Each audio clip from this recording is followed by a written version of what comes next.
Bismillahirrahmanirrahim. Assalamualaikum warahmatullahi wabarakatuh.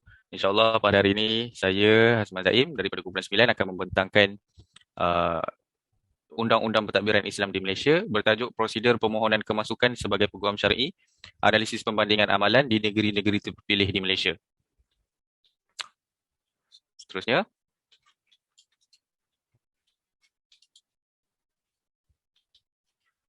seperti yang kita tahu, peguam syar'i mempunyai tanggungjawab dan amanah bagi mewakili klien dalam perbicaraan di bawah bidang kuasa mahkamah syariah.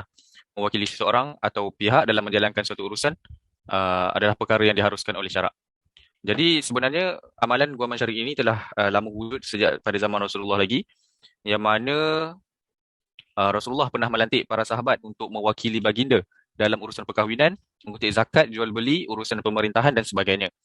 Jabir bin Abdullah radhiyallahu pernah berkata, suatu ketika aku berhajat untuk keluar ke Khaibar, lalu aku pergi berjumpa baginda Rasulullah sallallahu alaihi wasallam. Aku menceritakan tentang hajatku untuk ke Khaibar kepada baginda. Mendengar demikian, baginda bersabda, jika kamu berjumpa wakilku, maka ambillah daripadanya 15 gantang gandum. Dan jika dia meminta daripada bukti yang kau adalah wakilku, maka letakkanlah tanganmu ke atas bahu sebagai bukti. Juga di dalam semasa pemerintahan Khalifah Umar, diceritakan bahawa berlakunya satu kes zina semasa tanah Arab dilanda kebuluran, yang mana seorang wanita telah mengadu kepada Khalifah Umar yang beliau sedang mengandung akibat dari perbuatan zina dan meminta Khalifah Umar melakukan hukuman rejam ke atasnya. Selepas itu, Saidina Ali telah meneliti kes ini dengan mengambil kira sebab-sebab yang mendorong wanita itu melakukan zina. Pada akhir penelitiannya, Saidina Ali mendapati bahawa wanita berkenaan bukanlah melakukan zina itu dengan kerelaannya, tetapi demi menyelamatkan dirinya dari kebuluran. Peristiwa itu berlaku apabila wanita itu dalam keadaan dahaga dan dalam perjalanan mencari air, dan lalu terjumpa seorang lelaki yang memiliki susu. Wanita berkenaan minta sedikit susu itu, tetapi telah ditolak permintaannya. Akhirnya setelah 3 kali merayu, lelaki berkenaan bersetuju memberi susu itu dengan syarat wanita itu menyerahkan tubuh badannya kepada lelaki berkenaan. Jadi pada akhir perbicaraan, Khalifah Umar telah membebaskan wanita itu dengan mengambil pandangan Saidina Ali tadi bahawa perbuatan wanita itu dalam keadaan yang darurat. Jadi bagi konsep keguaman syar'i ini kita menggunakan konsep wakalah al-khusumah. Konsep wakalah al-khusumah memberi pengertian perdebatan yang berlaku di antara dua pihak yang bertikai dan berbalah. Pensyariatan wakalah dalam setiap aspek kehidupan manusia, termasuklah wakalah al-khusumah, disepakati oleh jumhur ulama. Perbincangan berkaitan wakalah telah dikupas secara khusus dalam banyak bab dalam kitab-kitab fiqh. Dan prinsip ini tidak ditolak oleh mana-mana mazhab dan ianya diterima pakai secara meluas dalam pelbagai bidang, terutamanya muamalat dan keperguaman. Dan ini kita boleh tengok dalam surah An-Nisa ayat 35 yang menjadi dalil kepada pengharusan pelantikan guaman syar'i yang menyatakan bahawa maka lantiklah orang tengah untuk mendamaikan mereka, iaitu seorang dari keluarga lelaki dan seorang dari keluarga perempuan. Jadi ayat ini menjelaskan bahawa wakil dalam membantu penyelesaian dan mendamaikan masalah rumah tangga yang hubungannya sedang diamat perpecahan. Dan pengharusan ini juga disebut dalam hadis Nabi sebagaimana berikut. Dari Ibnu Syihab, dari Ubaidah bin Abdullah, dari Zaid bin Khalid dan Abi Hurairah, Nabi bersabda, pergilah pagi-pagi wahai Unais kepada isteri orang ini, apabila dia mengaku maka rejamlah.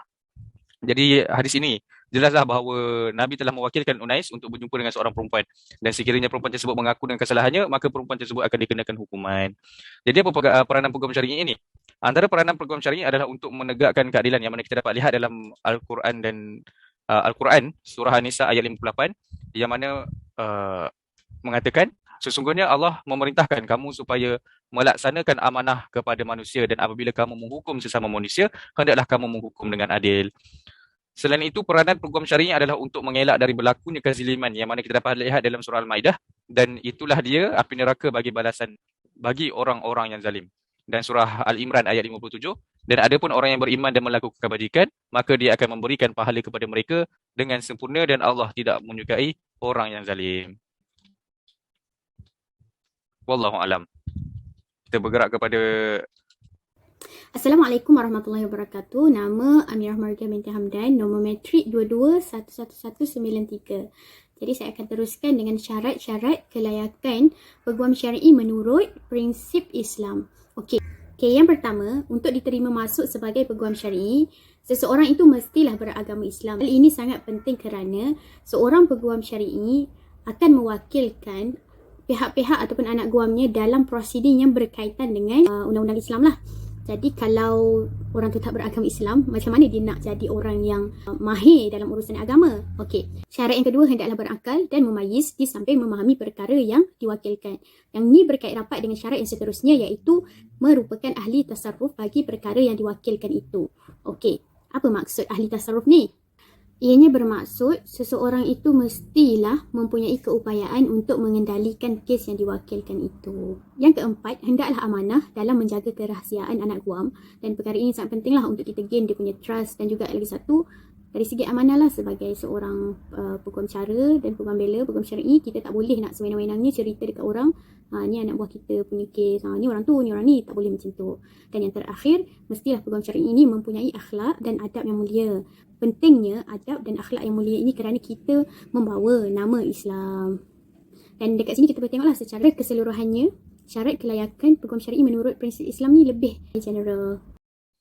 Assalamualaikum warahmatullahi wabarakatuh. Saya Liana Hazwani binti Muhammad Ajman, 2211277. Baiklah, saya akan sambung kepada syarat-syarat kelayakan peguam syar'i menurut perundangan di Malaysia. Baiklah, seperti yang kita ketahui, setiap negeri mempunyai peruntukan yang berbeza bagi hal-hal berkaitan agama Islam, iaitu Enakmen Pentadbiran Agama Islam Negeri. Dan bagi peruntukan berkenaan peguam syar'i pula, ia termaktub di bawah undang-undang yang telah diwujudkan berpandukan pada Enakmen Pentadbiran tersebut, seperti Peraturan-Peraturan Peguam Syar'i Kedah Darul Aman 2016. Baiklah, ini adalah analisis yang telah kami lakukan berkenaan kelayakan peguam syar'i di kesemua 14 negeri di Malaysia. Seperti yang kita lihat, di negeri Sabah tidak dicatatkan apa-apa kelayakan kepadanya kerana negeri Sabah masih lagi tidak mempunyai perundangan yang khusus berkenaan peguam syar'i, dan mereka hanya merujuk kepada Seksyen 32 Enakmen Mahkamah Syariah Negeri Sabah 2004. Baiklah, untuk perbincangan ini kami hanya memfokuskan kepada perbezaan ketara sahaja, iaitu yang pertama adalah agama Islam. Merujuk pada fatwa yang telah dikeluarkan pada tahun 2010, ia mengatakan bahawa tidak dibenarkan orang bukan Islam ini dilantik sebagai peguam syar'i kerana peguam syar'i itu mestilah orang yang mahir dengan ilmu Al-Quran, hadis, bahasa Arab dan juga usul fiqh. Malah, ini juga mestilah didasari dengan keimanan pada Allah SWT. Akan tetapi perkara ini masih lagi tidak diperuntukkan di negeri Melaka, Perlis, Penang dan juga Sarawak. Baik, tidak dinafikan bahawa tiada dalil khusus tentang pelarangan pelantikan orang bukan Islam sebagai peguam syar'i. Akan tetapi berbalik kepada tanggungjawab mereka, yang mana mereka bukan sahaja berhujah menggunakan peruntukan undang-undang, malah mereka juga berhujah menggunakan nas-nas daripada Al-Quran dan juga hadis. Cuba bayangkan jika non-Muslim ini melakukan perkara yang sama. Adakah mereka akan benar-benar faham akan kandungan serta maksud nas-nas tersebut dalam penghujah mereka, kerana mereka adalah orang-orang yang tidak percaya dan tidak beriman pada Allah SWT.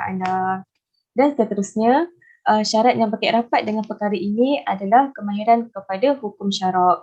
Baik, ini adalah 3 negeri yang juga tidak memperuntukkan agama Islam di dalam permohonan mereka. Jadi pantaslah jika ketiga-tiga negeri ini meletakkan keperluan kepada kemahiran dalam hukum syarak ini di dalam permohonan mereka, supaya mereka menegakkan keadilan itu berlandaskan kepada pegangan Ahli Sunnah wal Jamaah. Dan seterusnya adalah tahap akademik. Tahap akademik calon itu juga akan dinilai kerana majoriti negeri di Malaysia ini memperuntukkan calonnya untuk mempunyai ijazah sarjana muda syariah dalam permohonan mereka sebagai peguam syar'i. Dan ini sedikit pertentangan dengan negeri Kelantan, Melaka dan juga Pulau Pinang yang mana tidak memperuntukkan syarat ini di dalam permohonan mereka. Baik, seterusnya seperti yang telah saya jelaskan sebentar tadi, Pulau Pinang adalah di antara negeri yang tidak meletakkan keperluan kepada ijazah sarjana muda syariah dalam permohonan mereka, kerana berdasarkan Seksyen 9 di Kaedah-Kaedah Program Syari'i Negeri Pulau Pinang, ia memperuntukkan bahawa calon itu mestilah mempunyai ijazah sarjana muda syariah dan sarjana muda undang-undang. Perkataan "dan" di dalam seksyen tersebut jelas menandakan bahawa ianya adalah satu keperluan bagi calon untuk mempunyai kedua-dua sijil pengajian dalam permohonan mereka. Akan tetapi, perkara ini tidaklah menutup peluang mereka sepenuhnya untuk beramal sebagai peguam syar'i di Pulau Pinang, kerana berdasarkan Seksyen 80 Klausa 4, ia memperuntukkan bahawa mereka menerima mana-mana permohonan peguam syar'i yang beramal sebagai peguam syar'i di mana-mana negeri di Malaysia. Jadi ini masih lagi membuka ruang dan peluang kepada mana-mana individu yang ingin beramal sebagai peguam syar'i di negeri Pulau Pinang. Dan akhir sekali adalah keperluan latihan dalam kamar. Baik, syarat ini adalah syarat yang paling sedikit diperuntukkan di Malaysia, di mana hanya ada 5 buah negeri sahaja yang memperuntukkannya, iaitu Johor, Kedah, Negeri Sembilan, Selangor dan wilayah Persekutuan. Baiklah, kami berpendapat bahawa keperluan persyarat ini sangatlah efektif untuk dipraktikkan oleh calon sebelum melangkah ke dunia perundangan yang sebenar, kerana sepanjang tempoh latihan tersebut mereka akan terlibat secara langsung dengan pengendalian kes serta prosedur mahkamah syariah. Jadi ia mampu menjadikan calon itu lebih bersedia, cekap dan yakin ketika melangkah ke dunia perundangan di bawah pengendalian mereka sendiri. Malah, kesemua negeri ini juga, kecuali Wilayah Persekutuan memperuntukkan calonnya untuk mempunyai sijil diploma lepasan ijazah dalam permohonan mereka. Dan ini merupakan satu indikasi bahawa penerimaan masuk program syari'i di negeri berkenaan tidak semudah itu, kerana di samping ini menjaga kredibiliti dan juga kualiti mereka sebagai program syari'i, ia juga ingin memastikan agar calon itu benar-benar mahu beramal sebagai program syari'i dan juga tidak menyalahgunakan sijil pertaulihan yang telah diberikan kepada mereka. Itu sahaja daripada saya. Kita teruskan kepada pembentang yang seterusnya. Terima kasih. Seterusnya saya akan menerangkan mengenai prosedur permohonan pengukuhan syar'i di setiap negeri. Ini adalah jadual yang menunjukkan senarai dokumen-dokumen yang diperlukan untuk memohon pengukuhan syar'i di setiap negeri.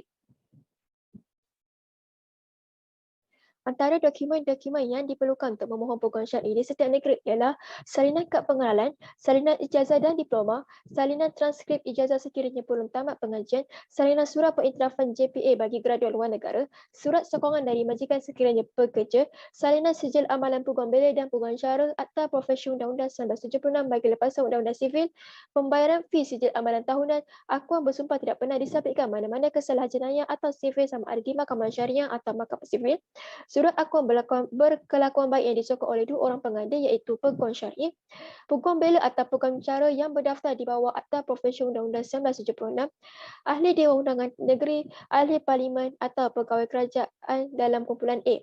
Mengisi permohonan di borang A atau jadual 1 yang mana boleh didapati di dalam kaedah-kaedah peguam syar'i di setiap negeri. Tempoh sijil amalan tahunan selama 1 tahun. Akuan bersumpah tidak pernah diisytiharkan bankrupt atau didapati bersalah di bawah Seksyen 336 A, B, C, E, F, H, K atau I Akta Kebankruptan 1967.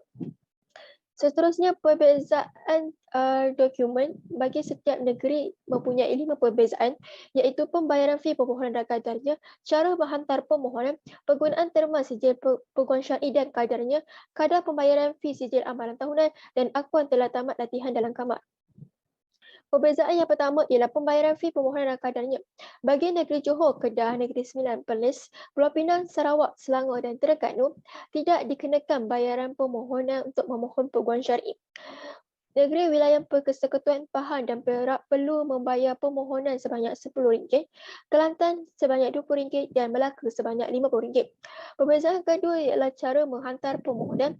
Semua negeri perlu menghantar permohonan kepada pengerusi Jawatan Pengukuhan Syar'i Negeri kecuali negeri Johor kepada bahagian Undang-Undang Jabatan Agama Islam Negeri Johor, Melaka kepada Kadi Besar Negeri Melaka, Kelantan kepada Ketua Hakim Syar'i Kelantan dan Perak kepada Setiausaha Jawatan Kuasa Pengukuhan Syar'i Negeri Perak.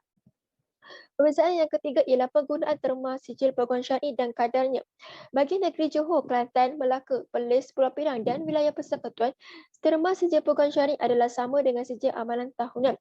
Jadi negeri-negeri ini tidak mengeluarkan sijil pengukuhan syar'i.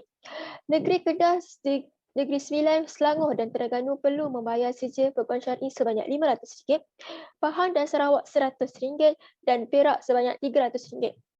Perbezaan yang keempat ialah kadar pembayaran fee sijil amalan tahunan. Negeri Johor perlu membayar sebanyak RM30, Kedah dan Kelantan sebanyak RM250, Melaka, Negeri Sembilan, Perak, Perlis, Selangor, Terengganu dan wilayah Persekutuan RM100, Pahang dan Sarawak sebanyak RM50 dan Pulau Pinang sebanyak RM200. Perbezaan yang terakhir ialah akuan telah tamat latihan dalam kamar, yang mana dokumen akuan ini hanya diperlukan bagi negeri yang mewajibkan latihan dalam kamar iaitu 5 negeri, Johor, Negeri Sembilan, Kedah, Selangor dan wilayah Persekutuan. Ini merupakan contoh borang permohonan pengukuhan syar'i yang mana perlu diisi dan dihantar bersama-sama dokumen-dokumen sokongan yang saya sebutkan sebentar tadi. Ini merupakan seterusnya ini adalah contoh sijil amalan tahunan atau nama lainnya di dalam akta ialah sijil amalan kewangan syar'i. Yang mana akan didapati apabila seseorang itu telah diterima permohonannya. Permohonannya telah diterima.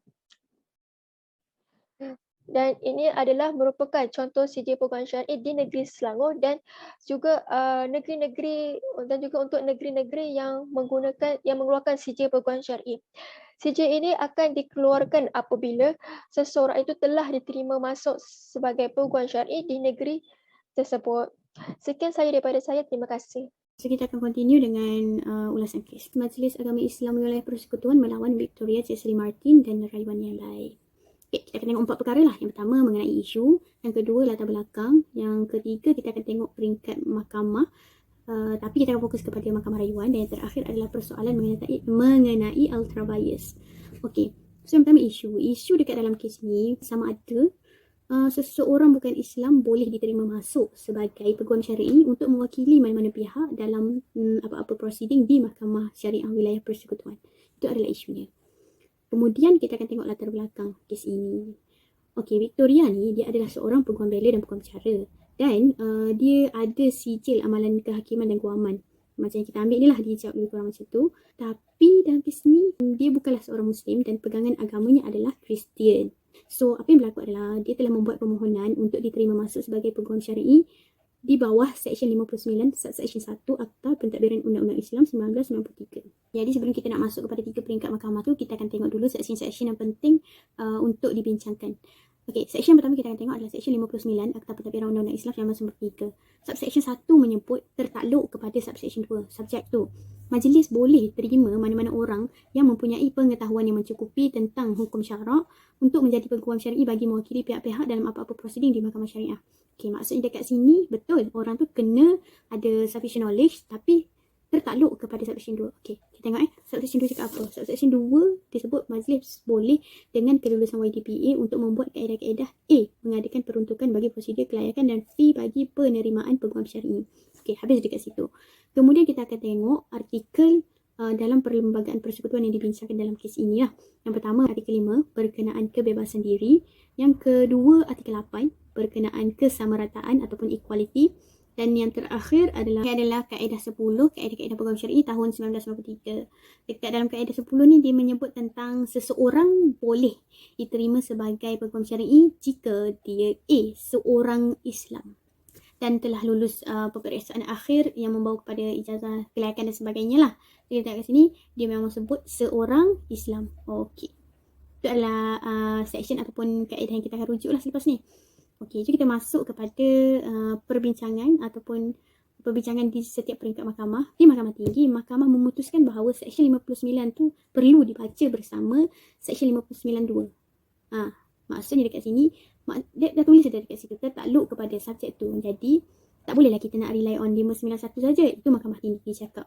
Dan apa lagi, mahkamah sebut dekat dalam perkataan qualification, kelayakan tu adalah satu perkataan yang sangat luas dan perlu kepada perincian. Disebabkan itu kaedah 10 dalam kaedah-kaedah peguam syar'i itu adalah relevan dan boleh diguna pakai. Maknanya layaklah kalau majlis memperhalusi lagi perkataan tersebut.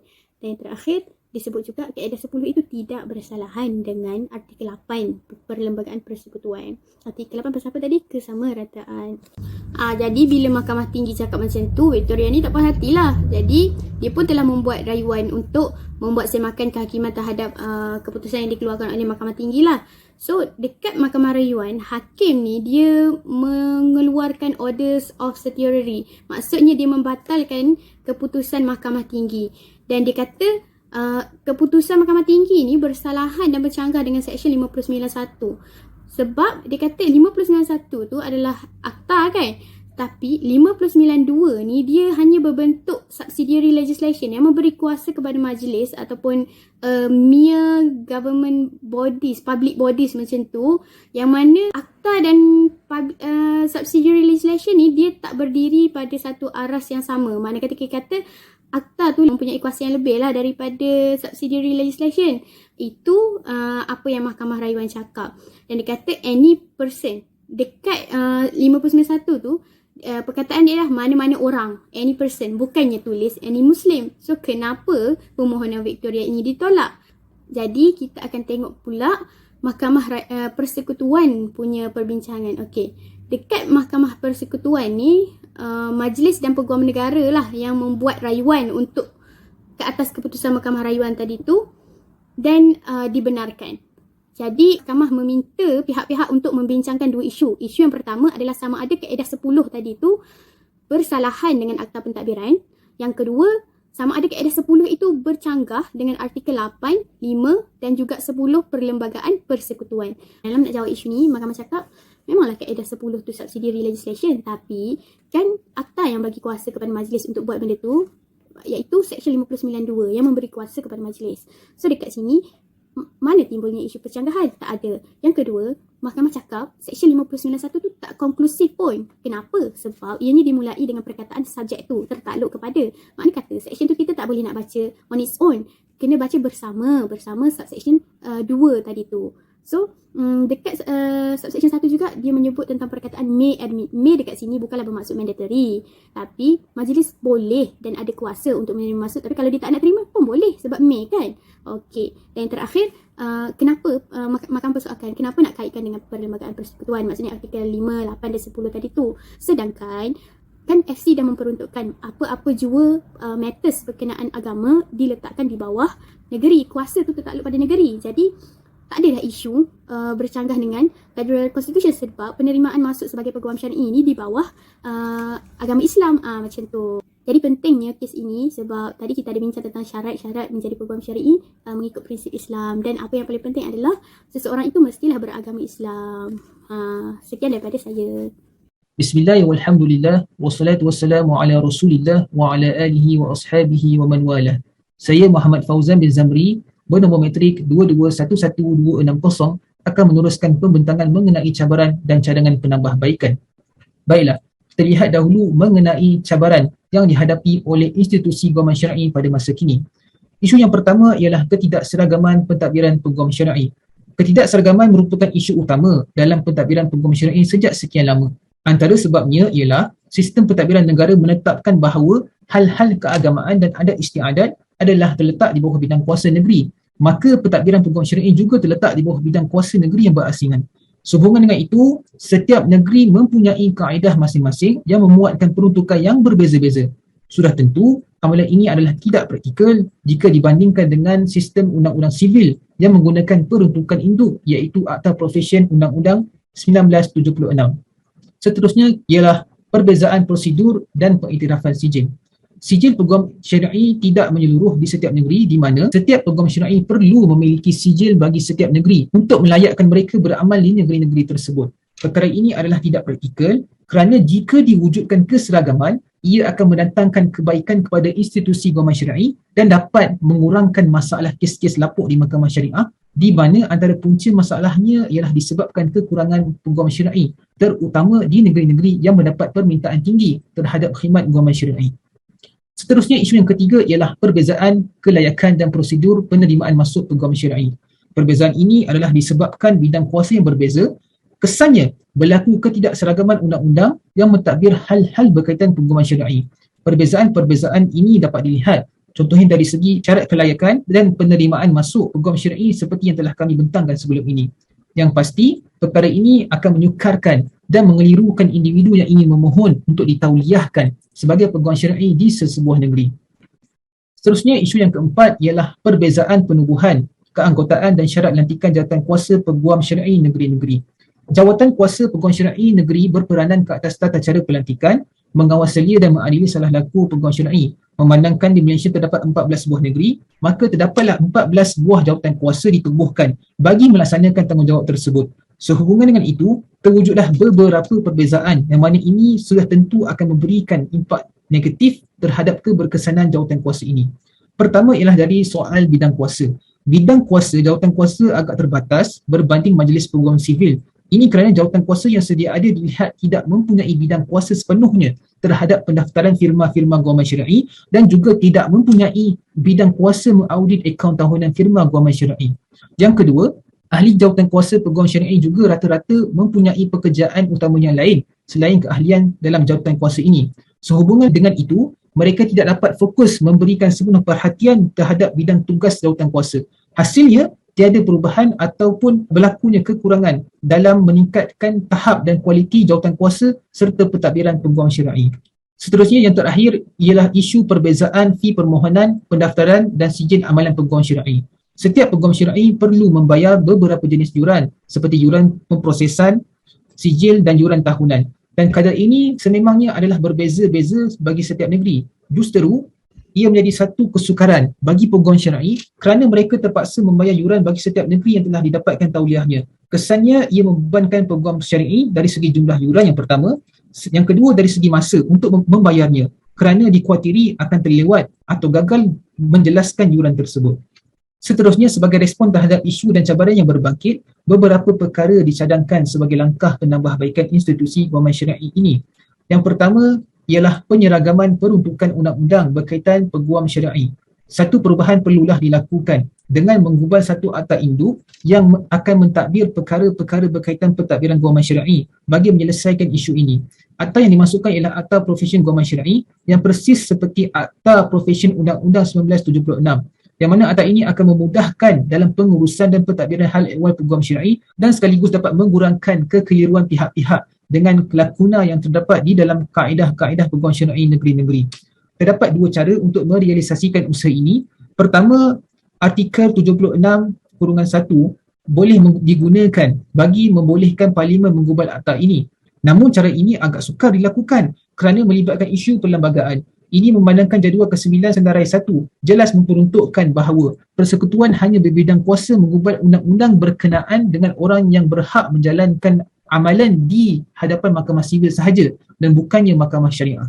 Sebagai alternatifnya, kami mencadangkan cara yang kedua iaitu kerajaan negeri boleh untuk menggubal terlebih dahulu rang undang-undang profesyen guaman syar'i bagi negeri masing-masing dan seterusnya model ini dijadikan asas kepada enactment profesyen guaman syar'i di negeri masing-masing. Pendekatan ini tidak menimbulkan permasalahan dari segi perlembagaan, malahan dapat juga menyelesaikan isu konflik antara kuasa negeri dan persekutuan. Seterusnya, kami mencadangkan agar mewujudkan Majlis Peguam Syar'i. Apabila akta induk telah berjaya digubal, maka langkah yang seterusnya ialah menubuhkan Majlis Peguam Syar'i. Hal ini berpatutan kerana akta yang telah digubal akan memberikan kuasa dan mandat kepada badan profesional ini untuk melaksanakan undang-undang yang terkandung di dalam akta tersebut. Dan antara peranan Majlis Peguam Syar'i termasuklah menguruskan kelayakan dan kemasukan peguam syar'i, menyelia pengeluaran sijil amalan peguam syar'i, menjaga etika dan disiplin peguam syar'i, memastikan penerimaan masuk peguam syar'i yang selaras, menyelia dan mengawal firma guaman dan akaun peguam syar'i, menyelaras bayaran-bayaran berkaitan guaman syar'i serta yang terpenting ialah menjaga kebajikan peguam syar'i. Dan cara pelaksanaannya boleh dilakukan dengan dua pendekatan. Yang pertama ialah mewujudkan Majlis Peguam Syar'i ini menerusi Akta Profesyen Guaman Syar'i yang diluluskan di peringkat persekutuan, atau yang kedua menubuhkan Majlis Peguam Syar'i negeri dengan negeri-negeri meluluskan enactment Profesyen Guaman Syar'i masing-masing. Sekian daripada saya. Terima kasih. Dan untuk kesimpulan pula, next slide.